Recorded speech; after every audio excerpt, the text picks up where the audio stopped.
یہاں ہم نے آپ کے کھانے میں زہر ڈالا تھا۔ کہا کیوں ڈالا تھا؟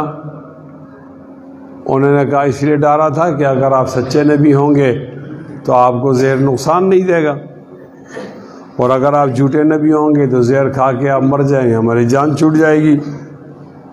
تو آپ نے پوچھا پھر کیا ہوا؟ پھر کیا ہوا؟ میں تو آپ کے زہر سے نہیں مرا۔ انہوں نے کہا جی ہمیں معاف کر دیجئے، اور نبی علیہ السلام نے ان کو معاف کر دیا۔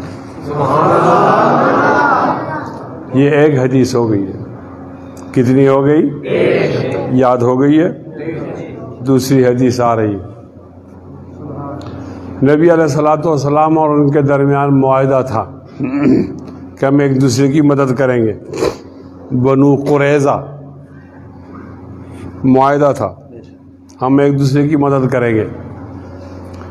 تو ایک مسلمان نے 2 آدمیوں کو قتل کر دیا غلطی سے، سمجھا یہ ہمارے دشمن قبیلے کے لوگ ہیں، راستے میں ملے تھے، ان دونوں کو مارا تو پتہ چلے وہ ایسے قبیلے سے تعلق رکھتے ہیں جن کا نبی علیہ السلام سے معاہدہ ہوا ہے۔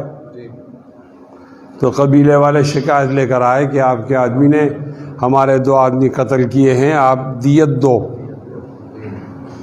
آپ دیت دو۔ تو نبی علیہ السلام نے کہا ہاں دیت ان کا حق بنتا ہے، ہمارے آدمی کو قتل نہیں کرنا چاہیے تھا۔ غلط فہمی سے ہو گئی ہے، قتل ہو گئے، کہ دیت کے پیسے جمع کرو۔ تو صحابہ کمزور تھے، سارے پیسے جمع نہیں ہو سکے، اپنی طاقت کے مطابق تو جمع کر لیے۔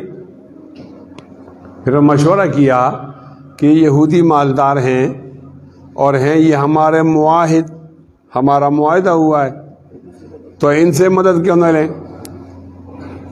تو آپ صلی اللہ علیہ وسلم ان کے پاس گئے اور کہا اس طرح ہمارے آدمی سے غلطی ہو گئی، ہم پر دیت آ گئی، ہمارے ساتھ تعاون کرو۔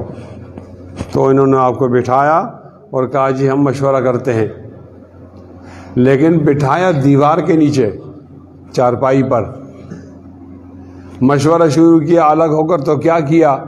کہا اس کو قتل کرنے کے لیے تو ہم وہاں جانا تھا، وہ تو یہاں آ گیا ہمارے پاس، اب تو اس کو مارنا آسان ہو گیا۔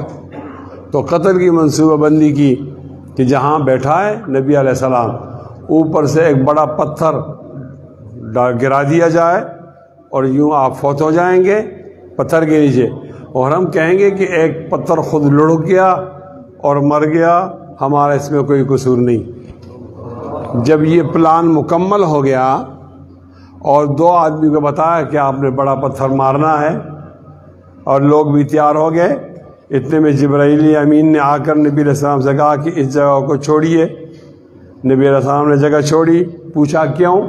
کہ انہوں نے آپ کے قتل کی منصوبہ بندی کی ہے۔ نبی علیہ السلام نے کہا میں تو تعاون مانگنے کے لیے گیا تھا اور یہ قتل کرنا چاہتے تھے، یہ تو غدار ہیں۔